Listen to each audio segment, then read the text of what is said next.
Alrighty, ladies and gentlemen, little Dynamite review. 1.2 million views for this, folks. I mean, come on there. People will watch anything these days, I guess. So AEW fans very happy, very proud of their accomplishments, the 1.2 million. A lot of them fans with some C's, I told you so's, and my life has purpose now because a third-rate wrestling show got some views. Finally, me wearing Young Bucks shirts getting rejected by every woman I look at was finally all worthwhile there. Because they got 1.2 million viewers.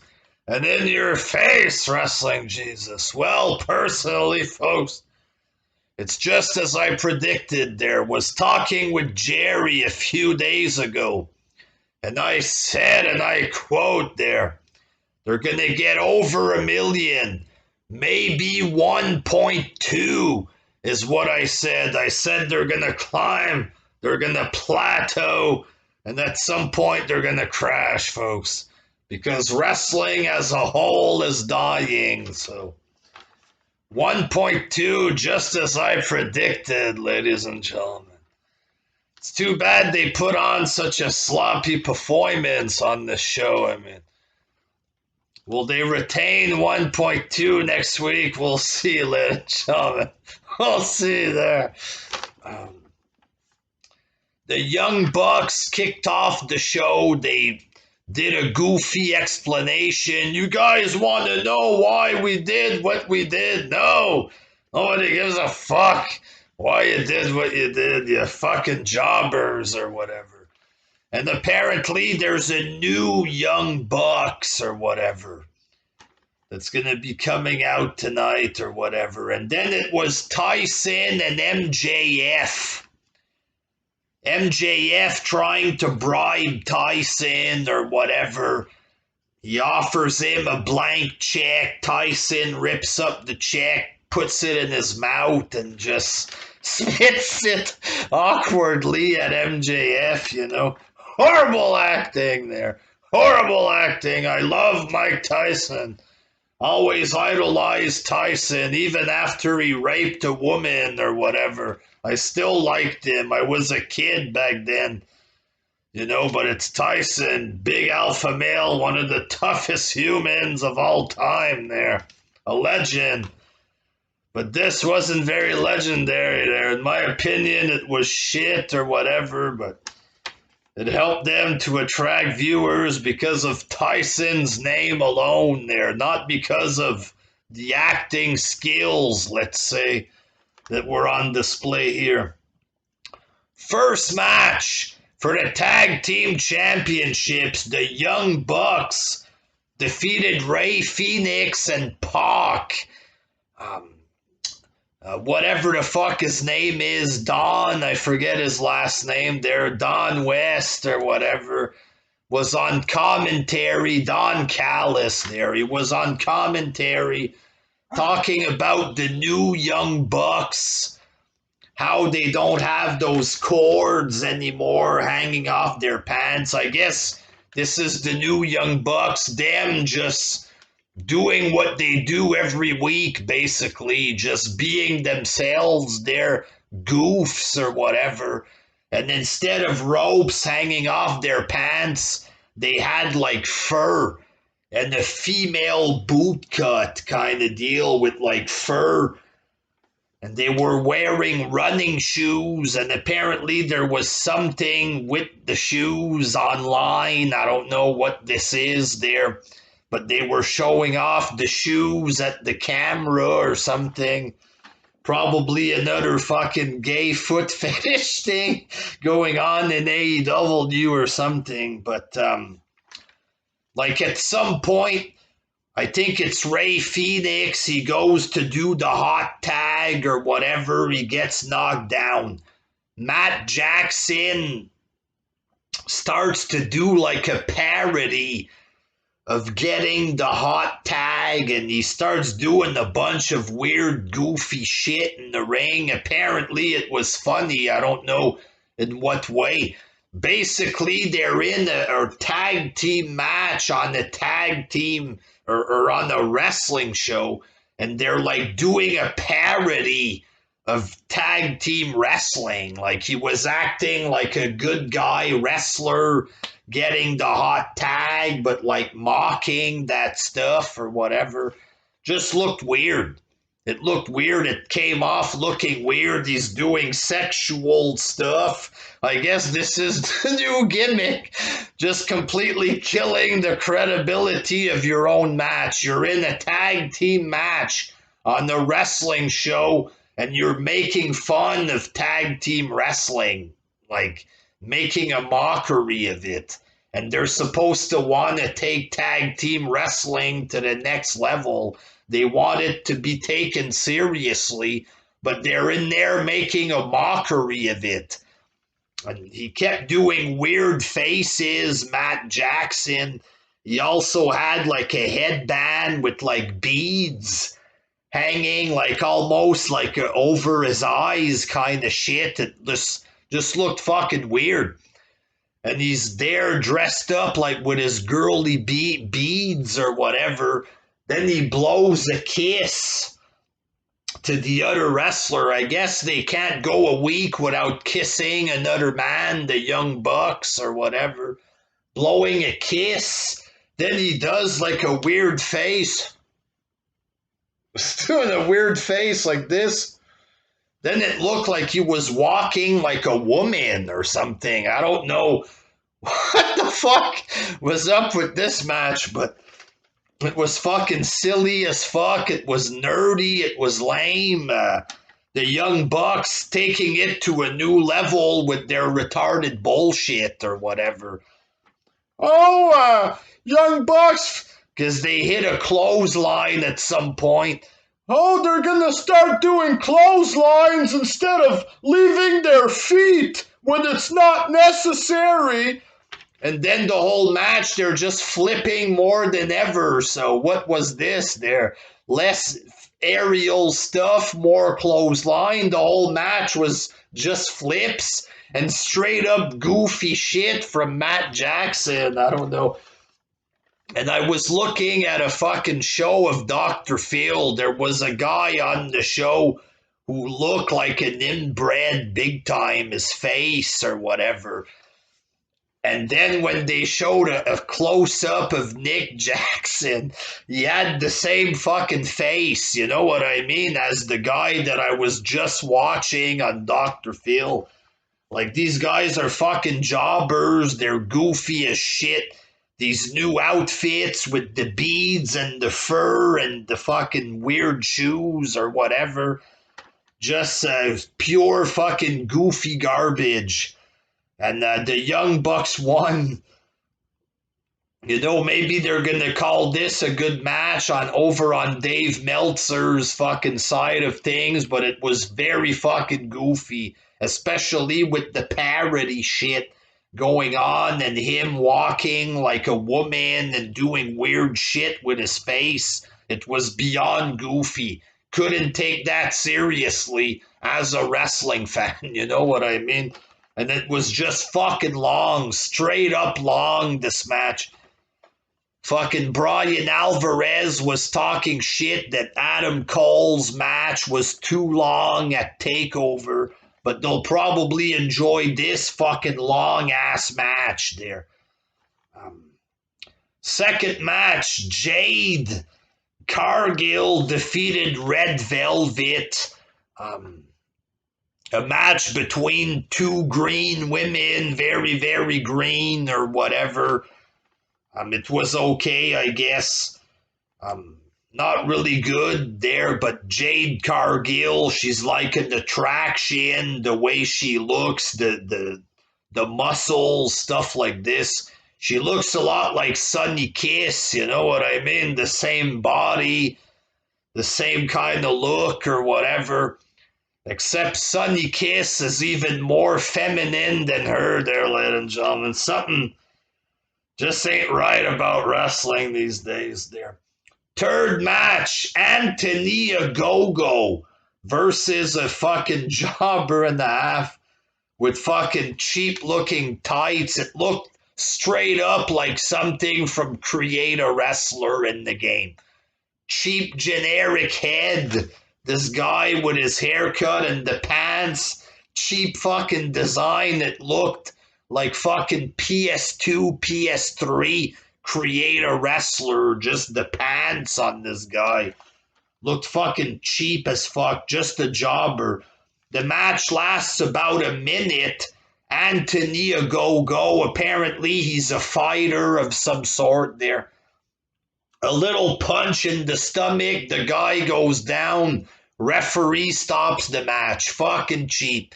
Maybe he's a fighter or something, but you need more than this. A cheap little punch in the stomach and he's down or whatever.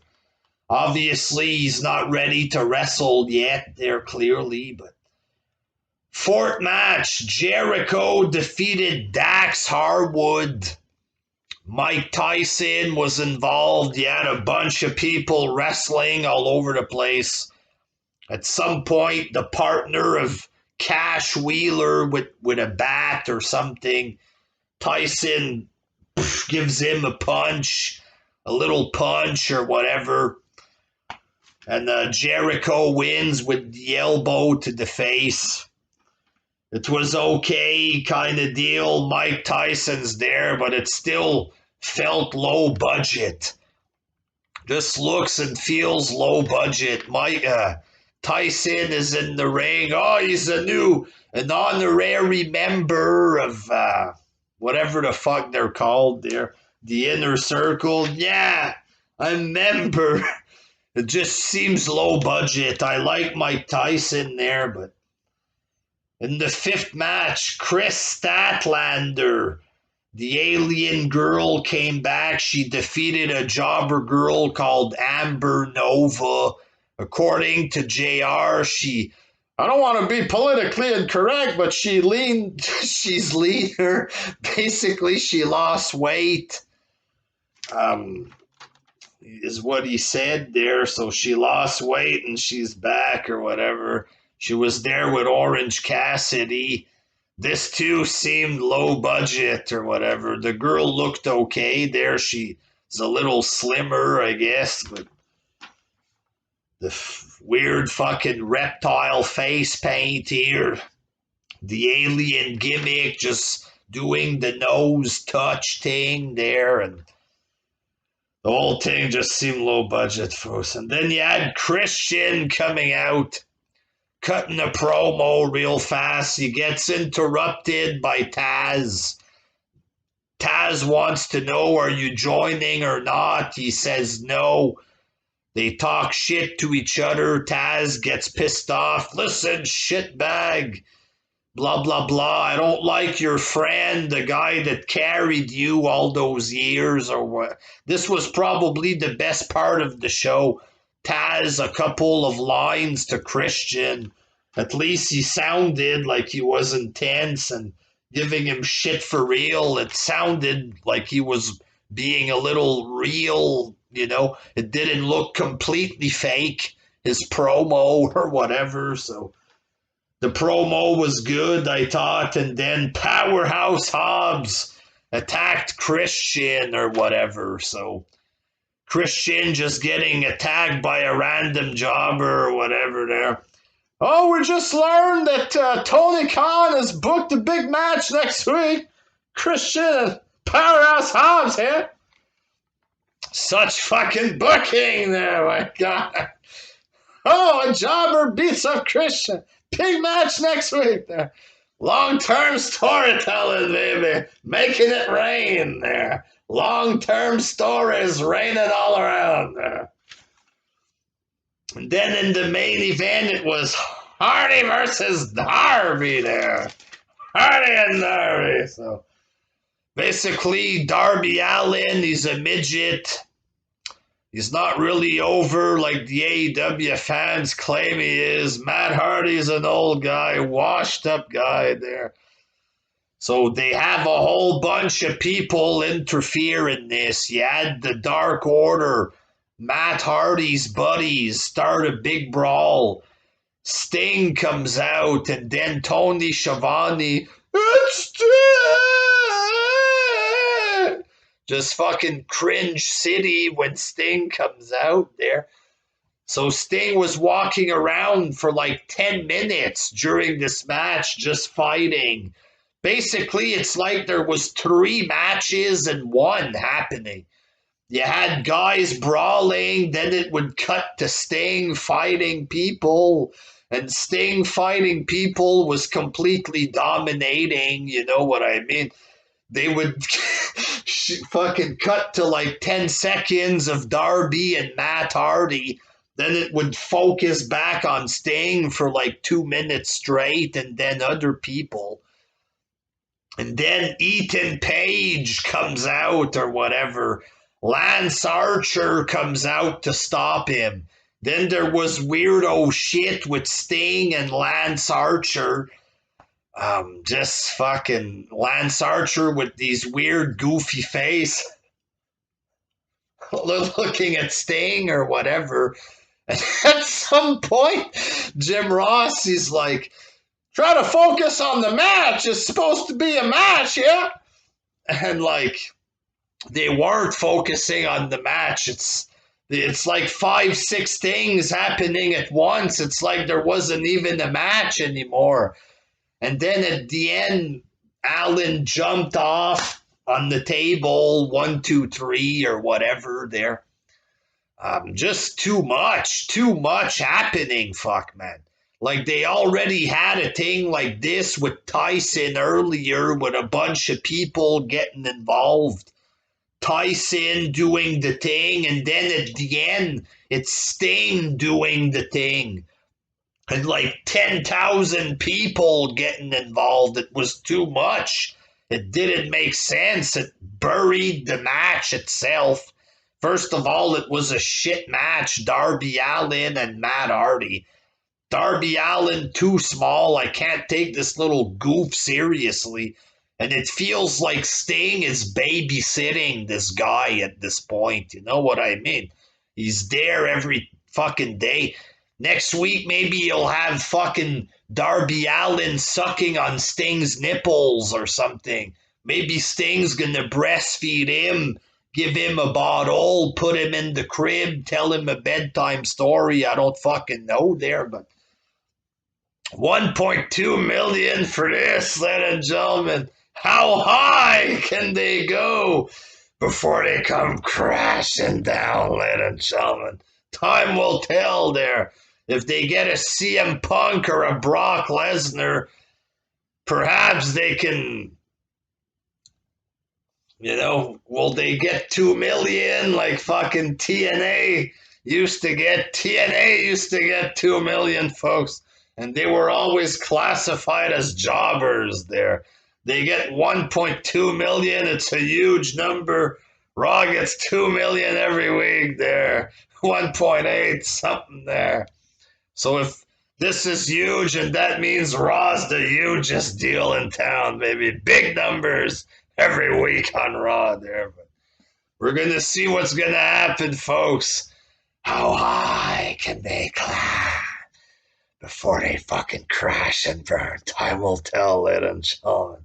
These AEW fans need to be stopped, boy. They're taking over the world, ladies and gentlemen, with this accomplishment. This 1.2 million, these people made this happen, folks.